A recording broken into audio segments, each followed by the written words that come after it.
ಬೆಳಗಾವಿಯಲ್ಲಿ ನಡೆದಂತ ಈ ಒಂದು ಘಟನೆಯ ಬಗ್ಗೆ ನಿರಂತರವಾಗಿ ನಿಮ್ಮ ಗ್ಯಾರಂಟಿ ನ್ಯೂಸ್ ಸುದ್ದಿಯನ್ನ ಬಿತ್ತರಿಸ್ತಾನೆ ಇದೆ.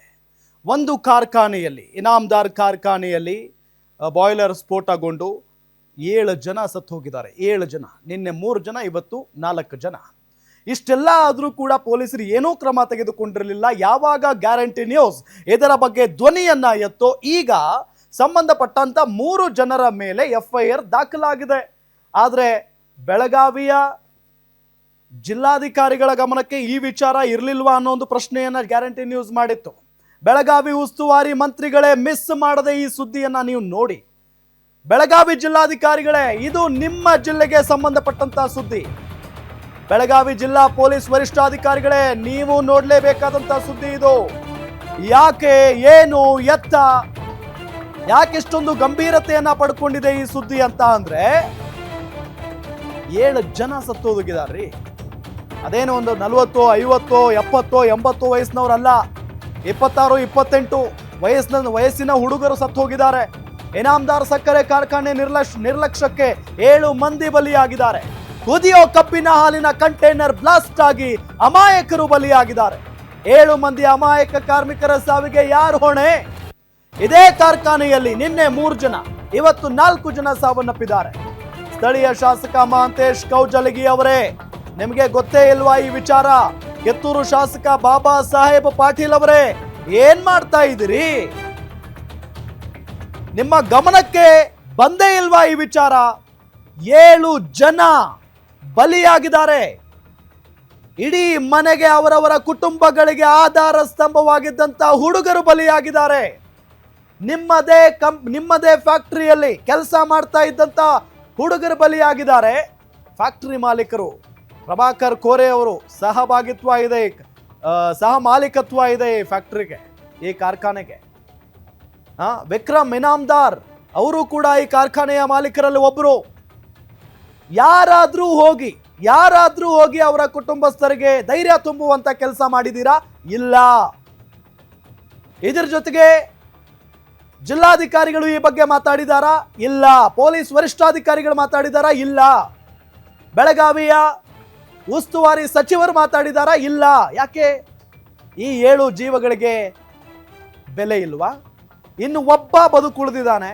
ಸಾವು ಬದುಕಿನ ನಡುವೆ ಆಸ್ಪತ್ರೆಯಲ್ಲಿ ಹೋರಾಟ ಮಾಡ್ತಾ ಇದ್ದಾನೆ. ಯಾವಾಗ ಸಾಯ್ತಾನೋ ಏನೋ ಗೊತ್ತಿಲ್ಲ. ಬಟ್ ಹಂಗಾಗ್ಬಾರ್ದು ಪಾಪ. ಬಟ್ ಯಾವ ರೀತಿಯಾಗಿ ಗಾಯಗೊಂಡಿದ್ದಾನೆ ಆ ವ್ಯಕ್ತಿ ಅಂತ ಅಂದ್ರೆ, ಅಯ್ಯೋ ದೇವರೇ, ನೋಡಕ್ಕಾಗಲ್ಲ, ಕಣ್ಣಿಂದ ಬ್ಲರ್ ಮಾಡಿ ತೋರಿಸ್ತಾ ಇದೀವಿ ನಿಮಗೆ.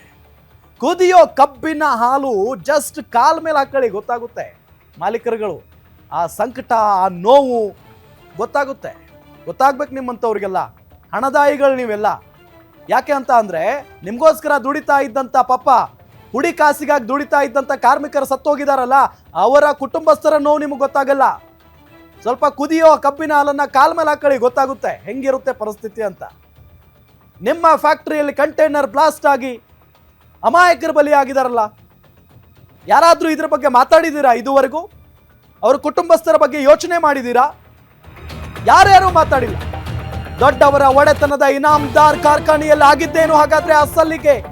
ಬುಧವಾರ ಆ 7 ಅಮಾಯಕ ಕಾರ್ಮಿಕರ ಸಾವಿಗೆ ಕಾರಣ ಏನು? ಕಬ್ಬು ಅರೆಯುವಾಗ ಕಾರ್ಖಾನೆಯೊಳಗೆ ದುರಂತ ನಡೆದಿದ್ದು ಹೇಗೆ?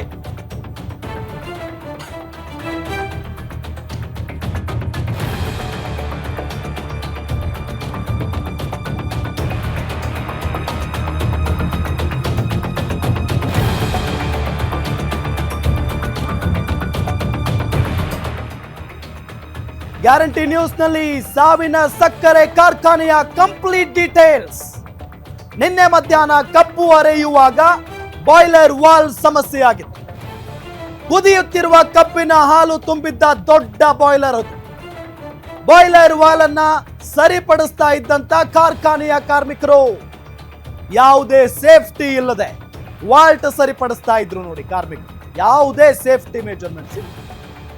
ಇದ್ದಕ್ಕಿದ್ದಂತೆ ವಾಲ್ ಒಡೆದು ಕುದಿಯುವ ಕಬ್ಬಿನ ಹಾಲು ಅವರ ಮೇಲೆ ಬಿದ್ದು ಬಿಡುತ್ತೆ. ಕುದಿಯುವ ಕಬ್ಬಿನ ಹಾಲು ಬಾಯ್ಲರ್ ಕೆಳಗೆ ಇದ್ದ ಒಟ್ಟು 8 ಮಂದಿಯ ಮೇಲೆ ಬಿದ್ದು ಬಿಟ್ಟಿದೆ. ಕೂಡಲೇ ಆಸ್ಪತ್ರೆಗೆ ಕರೆದೊಯ್ಯುತ್ತಿದ್ದಾಗ ಪ್ರಾಣ ಬಿಟ್ಟು ಬಿಡ್ತಾರೆ 3 ಜನ. ನಿನ್ನೆ 3 ಜನ ಏಕಾಏಕಿಯಾಗಿ ಸತ್ತು ಹೋಗ್ತಾರೆ. ಉಳಿದ 5 ಕಾರ್ಮಿಕರಿಗೆ ಆಸ್ಪತ್ರೆಯಲ್ಲಿ ಚಿಕಿತ್ಸೆಯನ್ನ ನೀಡಲಾಗ್ತಾ ಇತ್ತು. 5 ಜನ ಸಾವು ಬದುಕಿನ ನಡುವೆ ಹೋರಾಡ್ತಾ ಇದ್ರು. 8 ಜನ ಗಾಯಗೊಂಡವರು, ಅದರಲ್ಲಿ ನಿನ್ನೆನೆ 3 ಜನ ಸತ್ತೋಗ್ತಾರೆ. ಇನ್ನು 5 ಜನ ಸಾವು ಬದುಕಿನ ನಡುವೆ ಹೋರಾಡ್ತಾ ಇದ್ರು. ಅವರನ್ನ ಆಸ್ಪತ್ರೆಗೆ ತಂದು ದಾಖಲು ಮಾಡಲಾಗಿತ್ತು, ಚಿಕಿತ್ಸೆಯನ್ನ ನೀಡಲಾಗ್ತಾ ಇತ್ತು. ಆದರೆ ಇವತ್ತು ಚಿಕಿತ್ಸೆ ಫಲಕಾರಿಯಾಗದೆ 4 ಜನ ಸಾವನ್ನಪ್ಪಿದ್ದಾರೆ. ಇನ್ನು ಬದುಕುಳಿದಿರೋದು ಒಬ್ಬ. ಫೋಟೋ ತೋರಿಸ್ತಾ ಇದ್ದೀವಿ. ಪಾಪ ಇನ್ನೂ ಬದುಕಿ ಬಾಳಬೇಕಾಗಿದ್ದಂಥ ಯುವಕರವರೆಲ್ಲ. ಏನು ಭಾಳ ಏಜ್ ಆಗಿಲ್ಲ ಅವ್ರಿಗೆ, ಜಸ್ಟ್ 22ರಿಂದ 28 ವಯಸ್ಸು ಅವ್ರಿಗೆಲ್ಲ ಬಲಿಯಾಗಿದ್ದಾರಲ್ಲ, ಸಾವನ್ನಪ್ಪಿದಾರಲ್ಲ ಆ ಯುವಕರಿಗೆಲ್ಲ 22ರಿಂದ 28 ವಯಸ್ಸಿನವರು ಇದ್ದಾರೆ. ಇನ್ನು ಒಬ್ಬ ಬದುಕಿದ್ದಾನೆ. ಆತನ ಆ ಆಕ್ರಂದನ, ಆತನ ಆ ನೋವು ನೋಡೋದಕ್ಕೆ ಆಗಲ್ಲ.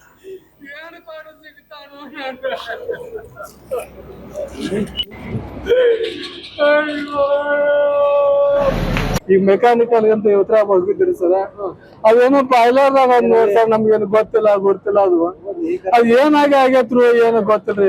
ಸ್ಫೋಟ ಹಾಕ್ಯಾರ. ನನ್ನ ಯಾಕಾರ ಏನ್ರಪ್ಪ ಇವತ್ತು ಸ ಕೇಳಿ ಆಗ ನಾವ್ ನಿನ್ನೆ ಸ್ಫೋಟ ಆಗೋಣ ಕೇಳಿ ಬಂದಿದ್ರಿ ಸರ್. ಇವತ್ತು 12 ಈಗಾಗಲೇ ಒಂದ್ ತಾಸ ಆತ್ ನೋಡಿ ಸರ್. ಇದಾಗಿ ಮೈ ಎಲ್ಲ ಸುಟ್ಟಿದ್ ಸರ್. ಒಳಗ್ ನಮ್ ಸುಟ್ಟಲ್ಲಿ ಯಾರು ಒಳಗ್ ಬಿಡ್ಲಿಲ್ಲ ಸರ್. ಅದು ಇನ್ಫೆಕ್ಷನ್ ಆಕತ್ತಂತ ಬಿಡ್ಲಿಲ್ಲ ಸರ್. ಈ ಮುಂಜಾನೆ ಸರ್ ಈಗ ಡೆತ್ ಆಗ್ಬೇಕಾದ್ರೆ ಅವ್ರು ಟಿವಿ ತೋರಿಸ್ಯಾರ ಸರ್. ಏನ್ ಸರ್ ಯಾರು ಕಳ್ಕೊಂಡಿದಾರಿಲ್ಲ, ಏನಿಲ್ಲ, ಇನ್ನೇನ್ ಭೇಟಿ ಆಗಿಲ್ಲ ಸರ್. ಇನ್ ಏನ್ ಮಾಡ್ತಾರ ನೋಡ್ಬೇಕ್ರಿ ಸರ್. ಅವ್ರು 8 9,000 ರೂಪಾಯಿ ಕೊಡ್ತೀರಿ ಸರ್. ಇವನ್ ಮೇಲೆ ಸರ್ ಮಣ್ತಾನ ಎಲ್ಲ ಸರ್. ತಂದೆ ತಾಯಿ ಅಲ್ಲಿಂದ ತಂಗಿ ಹೋಗ್ಬೇಕ್ರ. ಇಷ್ಟ ತಂಗಿ ಮದ್ವಿ ಮಾಡಿ ಕೊಟ್ಟಾನ ತನ್ನ ಕೈ ಮೇಲೆ ಬರೋದ್ರಿ. ಈ ತಂಗಿ ತನ್ನ ಮನಿ ಕಟ್ಟಿ ಮದ್ವಿ ಮಾಡ್ಕೋಬೇಕನ್ನೋ ಒಂದ್ ಆಸೆ ಐತಿ. ಈ ಅಚಾನಕ್ ಈ ದೇವ್ರಿಗೆ ಕರ್ನಾ ಬಂದಿಲ್ಲಲ್ರಿ, ಏನ್ ಮಾಡಿದ್ರಿ ಸರ್. ಇನ್ನೂ ನಮ್ಮ ಏನು ಹೇಳಿಲ್ಲ ಸರ್. ಅವ್ರು ಯಾರು ಬಂದವ್ರು ಗೊತ್ತಿಲ್ರಿ. ಇನ್ನು ಏನು ಹೇಳಿಲ್ಲ ಸರ್ ನಮ್ಗೆ. ಈಗ ಮೆಕ್ಯಾನಿಕಲ್ ಅಂತ ಉತ್ತರ ಹೋಗಿದ್ರಿ ಸರ್, ಅದೇನೋ ಬ್ಲಾಸ್ಟ್ ಆಗಿ ಬಾಯ್ಲರ್ ಬ್ಲಾಸ್ಟ್ ಆಗಿ ತೀರ್ಕೊಂಡ ನಮ್ಗೆ ಗೊತ್ತಾಯ್ತು. ನಾವು ದೌಡಾಯಿಸಿ ಎಲ್ಲ ಕೇಳಿಗೆ ಬಂದಿವಿ. ಇಲ್ಲಿ ಯಾರು ನಮ್ಗೆ ಭೇಟಿ ಆಗಿಲ್ಲ ಇನ್ನವರಿಗೆ. ಮತ್ತ ತುಂಬಾ ಬಡತನದಿಂದ ಅವ್ರ ಮನೆತನ ಪೂರಾ ನಾಶ ಆಗಿತ್ತು ಮೊದಲಾರ್ನವ್ರೆ. ಈಗ ಅವ್ರು ಯೋಗ್ಯ ಪರಿಹಾರ ಕೊಡ್ಬೇಕು. ಮತ್ 2 ಹುಡುಗರು ಇದ್ರ, ಅವರ ತಂದೆ ಇದ್ರು ಮೆಂಟಲಿ ಶಾಕ್ ಆಗ್ಯಾನ. ಆದ್ರೆ ಅದಕ್ಕೆಲ್ಲ ಪರಿಹಾರ ಕೊಡ್ಬೇಕಂತ ತಮ್ಮಲ್ಲಿ ಎಲ್ಲ ನಾವು ಮೆಕ್ಯಾನಿಕ್ ಐ.ಟಿ ಆಗಿತ್ರಿ. ಮೆಕ್ಯಾನಿಕ್ ಕೆಲಸ ಮಾಡ್ತಿದ್ದ ಅವನು. ಒಕ್ಕಲ್ತನ ಕುಟುಂಬ ಪರಿಸ್ಥಿತಿ ಬಹಳ ಆಜುಕತ್ರಿ ಅವ್ರದ. 2 ಹುಡುಗರು ಒಳ್ಳೆ, 2 ಹುಡುಗರು ಇದ್ರು, ಒಬ್ಬ ತೀರ್ಕೊಂಡಾನ. ಪರಿಸ್ಥಿತಿ ಬಹಳ ಆಜುಕೈತ್ರಿ. ಅದಕ್ಕೆ ಯೋಗ್ಯ ಪರಿಹಾರ ಕೊಡ್ಬೇಕಂತ ಹೇಳಿ ನಾವು ಇಲ್ಲಿವರೆಗೆ ನಮ್ಗೆ ಯಾರು ಭೇಟಿ ಆಗಿಲ್ರಿ. ಒಬ್ರು HR ಅಂತೇಳಿ ಒಬ್ರು ಸಾಹೇಬರು ಫ್ಯಾಕ್ಟ್ರಿ ಅವ್ರು ಬಂದ್ ನಮ್ ಜೊತೆ ಇದ್ರು. ಅವ್ರು ಬಿಟ್ರೆ